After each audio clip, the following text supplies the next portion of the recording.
ಮೀಟಿಂಗ್ಗೆ ಸಂಬಂಧಪಟ್ಟಂತೆ ಇವತ್ತು ಬಹಳ ಮಹತ್ವದ ಬೆಳವಣಿಗೆಗಳು ಆಗುವಂತಹ ನಿರೀಕ್ಷೆ ಕೂಡ ಇದೆ. ಹಾಗಾದ್ರೆ ಈ ಕ್ಯಾಬಿನೆಟ್ ಮೀಟಿಂಗ್ ನಲ್ಲಿ ಯಾವೆಲ್ಲ ವಿಚಾರಗಳು ಪ್ರಮುಖವಾಗಿ ಚರ್ಚೆ ಆಗುತ್ತೆ ಅನ್ನೋದನ್ನ ಕೂಡ ಗಮನಿಸ್ತಾ ಹೋಗೋಣ. 2 ವರ್ಷ ಪೂರ್ಣದ ಬಳಿಕ ಬದಲಾಗುತ್ತಾ ಸಿದ್ದು ಕ್ಯಾಬಿನೆಟ್. ರಾಜ್ಯ ಕಾಂಗ್ರೆಸ್ನಲ್ಲಿ ಮತ್ತೆ ಮುನ್ನೆಲೆಗೆ ಬಂದಿದೆ ಸಂಪುಟ ಸರ್ಜರಿಯ ವಿಚಾರ. ಕ್ಯಾಬಿನೆಟ್ ಸರ್ಜರಿಗೆ ಡಿಸಿಎಂ ಡಿಕೆ ಶಿವಕುಮಾರ್ ಅವರು ಕೂಡ ಒಲವು ತೋರಿಸಿದ್ದಾರಂತೆ. ಸಂಪುಟ ಪುನರ್ರಚನೆ ಸದ್ಯಕ್ಕೆ ಬೇಡ ಅಂತ ಸಿಎಂ ಸಿದ್ದರಾಮಯ್ಯನವರು ಹೇಳಿದ್ದಾರೆ. ಆದ್ರೆ ಕೆಲ ಸಚಿವರಿಗೆ ಕೊಡೋದಕ್ಕೆ ಹೈಕಮಾಂಡ್ ಚಿಂತನೆ ನಡೆಸಿದೆಯಂತೆ. ಇತ್ತ ಸಚಿವ ಸಂಪುಟ ಸಚಿವರ ಮೇಲೆಯೇ ಸಿಎಂ ಬೇಸರಗೊಂಡಿದ್ದಾರೆ ಅನ್ನೋದರ ಮಾಹಿತಿ ಇದೆ. ಸಚಿವಗಿರಿ ಕೊಟ್ಟರೂ ಕೂಡ ಇಲಾಖೆಗಳ ನಿರ್ವಹಣೆಯಲ್ಲಿ ಕಂಪ್ಲೀಟ್ ಆಗಿ ಫೇಲ್ ಆಗಿದ್ದಾರೆ ಕೆಲ ಸಚಿವರು. ಕೊಟ್ಟ ಇಲಾಖೆಗಳ ನಿರ್ವಹಣೆಯಲ್ಲಿ ಆ ಜವಾಬ್ದಾರಿಯನ್ನ ನಿರ್ವಹಿಸುವಲ್ಲಿ ಸಚಿವರ ವೈಫಲ್ಯ ಕಂಡು ಸ್ವತಃ ಸಿಎಂ ಸಿದ್ದರಾಮಯ್ಯನವರು ಬೇಸರ ವ್ಯಕ್ತಪಡಿಸಿದ್ದಾರೆ. ಹಾಗಾಗಿ ಹೈಕಮಾಂಡ್ ಮಟ್ಟದಲ್ಲೇ ಸಚಿವರ ಮೌಲ್ಯಮಾಪನ ಆಗಿದೆ ಅಂತೆ. ಸಚಿವರ ಪಟ್ಟಿ ಹಿಡ್ಕೊಂಡು ದೆಹಲಿ ವರಿಷ್ಠರನ್ನ ಈ ಹಿಂದೆ ಡಿಕೆ ಶಿವಕುಮಾರ್ ಅವರು ಭೇಟಿಯಾಗಿದ್ರು. ಹಾಗಾಗಿ ಪಟ್ಟ ಕಳೆದುಕೊಳ್ಳೋ ಭೀತಿಯಲ್ಲಿ ಕೆಲ ಹಾಲಿ ಸಚಿವರಿದ್ದಾರಾ? ಸಂಪುಟದಲ್ಲಿರುವಂತಹ 6 ರಿಂದ 8 ಸಚಿವರಿಗೆ ಕೊಡುವಂತಹ ಸಾಧ್ಯತೆ ಇದೆ ಅನ್ನೋದ್ರ ಡೀಟೇಲ್ಸ್ ಕೂಡ ಸಿಗ್ತಾ ಇದೆ. ಈ ಹಿಂದೆಯೂ ಕೂಡ ಸಂಪುಟಕ್ಕೆ ಸರ್ಜರಿ ಆಗುತ್ತಾ ಅನ್ನುವಂತಹ ಕುತೂಹಲ ಇತ್ತು. ಬಟ್ ಆಗ ತಾತ್ಕಾಲಿಕವಾಗಿ ಅದಕ್ಕೆ ಬ್ರೇಕ್ ಹಾಕುವಂತಹ ಪ್ರಯತ್ನವನ್ನ ಸ್ವತಃ ಸಿಎಂ ಸಿದ್ದರಾಮಯ್ಯನವರು ಮಾಡಿದ್ರು.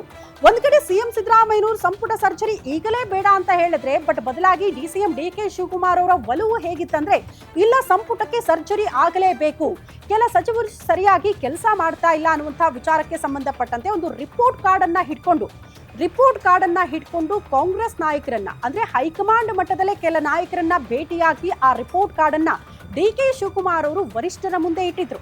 ಹಾಗಾಗಿ ಆ ಮೌಲ್ಯಮಾಪನದ ರಿಪೋರ್ಟ್ ಅನ್ನ ಗಮನಿಸಿದ ಬಳಿಕ ಈಗ ಸ್ವತಃ ಕಾಂಗ್ರೆಸ್ ಹೈಕಮಾಂಡ್ ತೀರ್ಮಾನ ಮಾಡಿದೆಯಂತೆ, ರಾಜ್ಯ ಕಾಂಗ್ರೆಸ್ನಲ್ಲಿ ಕೆಲ ಸಚಿವರು ಸರಿಯಾಗಿ ಕೆಲಸ ಮಾಡ್ತಾ ಇಲ್ಲ, ಹಾಗಾಗಿ ಈ ತಕ್ಷಣಕ್ಕೆ ಸಂಪುಟ ಸರ್ಜರಿ ಅತ್ಯವಶ್ಯಕ ಅನ್ನುವಂತಹ ವಿಚಾರವನ್ನ ಸ್ವತಃ ಕಾಂಗ್ರೆಸ್ ಹೈಕಮಾಂಡ್ ಹೇಳ್ತಾ ಇದೆಯಂತೆ. ಹಾಗಾಗಿ ಈಗ ಸಿಎಂ ಸಿದ್ದರಾಮಯ್ಯನವರು ಒಂದ್ ರೀತಿ ಟೆನ್ಷನ್ ನಲ್ಲಿದ್ದಾರೆ ಅಂತ. ನಮಗೂ ನಿಮಗೂ ಗೊತ್ತು, ಸಚಿವ ಸಂಪುಟದಲ್ಲೂ ಕೂಡ ಅತಿ ಹೆಚ್ಚಿನ ಸ್ಥಾನಗಳನ್ನ ಗಿಟ್ಟಿಸಿಕೊಳ್ಳುವಲ್ಲಿ ಸಿಎಂ ಸಿದ್ದರಾಮಯ್ಯನವರು ಸಕ್ಸಸ್ ಆಗಿದ್ರು. ಕಾರಣ ತಮ್ಮ ಆಪ್ತ ಬಳಗದಲ್ಲಿ ಗುರುತಿಸಿಕೊಂಡಿರುವಂತಹ ಕೆಲವರಿಗೆ ಸಚಿವ ಸ್ಥಾನ ಕೊಡಿಸುವಲ್ಲಿ ಯಶಸ್ವಿಯಾಗಿದ್ರು.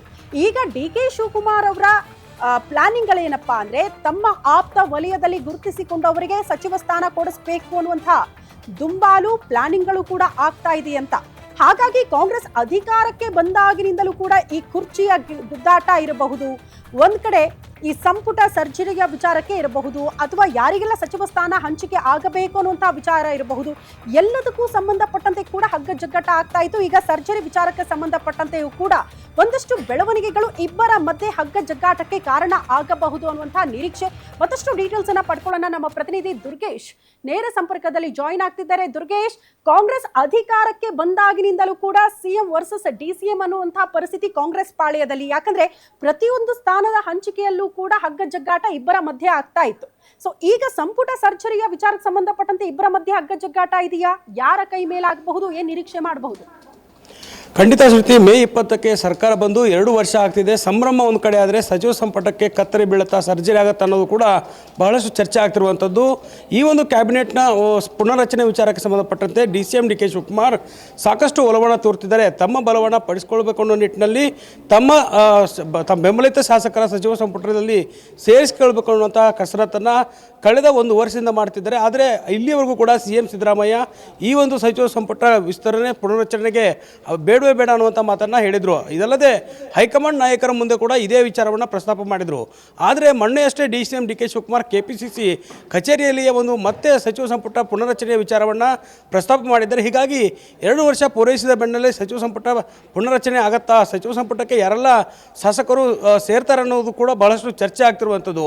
ಇದರ ಜೊತೆಗೆ ಸಚಿವರ ಮೌಲ್ಯಮಾಪನ ಕೂಡ ಆಗಿರುವಂಥದ್ದು. ಯಾಕಂತಂದರೆ ಕಳೆದ 1 ವರ್ಷದಿಂದ ಈ ಒಂದು ಸಚಿವ ಸಂಪುಟದಲ್ಲಿ ಇರುವಂಥ ಸಚಿವರು ಸರಿಯಾಗಿ ಕೆಲಸವನ್ನು ಮಾಡ್ತಾ ಇಲ್ಲ, ಜನರೊಂದಿಗೆ ಸರಿಯಾಗಿ ಬೆರೀತಾ ಇಲ್ಲ, ಜಿಲ್ಲಾ ಮಟ್ಟದಲ್ಲಿ ಕಾಂಗ್ರೆಸ್ಸನ್ನು ಬಲಿಷ್ಠಗೊಳಿಸ್ತಿಲ್ಲ ಅನ್ನೋಂಥ ಆರೋಪಗಳು ಕೂಡ ಕೇಳಿ ಬರ್ತಾ ಇತ್ತು. ಹೀಗಾಗಿ ಸಾಕಷ್ಟು ಕೆಲವೊಂದಿಷ್ಟು ಯಾರು ವಿಧಾನ ಪರಿಷತ್ ಸದಸ್ಯರು ಶಾಸಕರೇ ಒಂದು ಸಚಿವರ ಮೇಲೆ ದೂರನ್ನು ಕೂಡ ನೀಡಿದರು. ಎಐಸಿಸಿ ಕಚೇರಿಗೆ ಪತ್ರವನ್ನು ಬರೆದಿದ್ರು. ಅದ್ರ ಜೊತೆಗೆ ಮಲ್ಲಿಕಾರ್ಜುನ ಖರ್ಗೆ ಅವರಿಗೂ ಕೂಡ ಪತ್ರವನ್ನು ಬರೆದು ತಮ್ಮ ಅಸಮಾಧಾನವನ್ನು ಹೊರಹಾಕಿದರು. ಹೀಗಾಗಿ ಮೇ 27ಕ್ಕೆ ಕ್ಯಾಬಿನೆಟ್ಗೆ 2 ವರ್ಷ ಆಗುತ್ತೆ, ಸರ್ಕಾರಕ್ಕೆ ಮೇ 20ಕ್ಕೆ 2 ವರ್ಷ ಆಗ್ತಿರುವಂಥದ್ದು. ಹೀಗಾಗಿ 2 ವರ್ಷದ ನಂತರ ಕೆಲವೊಂದಿಷ್ಟು ನಿಷ್ಕ್ರಿಯ ಸಚಿವರನ್ನು ತೆಗೆದುಹಾಕಬೇಕು ಅನ್ನೋ ನಿಟ್ಟಿನಲ್ಲಿ ಕಾಂಗ್ರೆಸ್ನಲ್ಲಿ ಬಹಳಷ್ಟು ಚರ್ಚೆ ಆಗ್ತಿರುವಂಥ ಆಗ್ತಿರುವಂಥದ್ದು DCM DK ಶಿವಕುಮಾರ್ ದೆಹಲಿಯ ನಾಯಕರನ್ನು ಭೇಟಿ ಮಾಡಿ ಪಟ್ಟಿನ ಹಿಡಿದುಕೊಂಡು ಅವರನ್ನು ಭೇಟಿ ಮಾಡಿ ನನಗೆ ಬೇಕಾಗಿರುವಂಥ ಕೆಲವಿಷ್ಟು ಶಾಸಕರನ್ನು ಸಚಿವರನ್ನಾಗಿ ಮಾಡಬೇಕು, ಹಳೆಯ ಒಂದು ಕ್ಯಾಬಿನೆಟ್ ಈಗಿರುವಂಥ ಹಾಲಿ ಕ್ಯಾಬಿನೆಟ್ಲಿರುವಂಥ ಕೆಲವು ಸಚಿವರನ್ನು ಕೈ ಬಿಡಬೇಕು ಅನ್ನೋ ನಿಟ್ಟಿನಲ್ಲಿ ಪ್ರಸ್ತಾಪವನ್ನು ಮಾಡ್ತಿದ್ದಾರೆ. ಇದನ್ನು CM ಸಿದ್ದರಾಮಯ್ಯ ಯಾವ ರೀತಿ ತೆಗೆದುಕೊಂಡು ಹೋಗ್ತಾರೆ ಅನ್ನೋದು ಕೂಡ ಬಹಳ ಮುಖ್ಯವಾಗುತ್ತೆ. ಯಾಕಂದರೆ ಸಾಕಷ್ಟು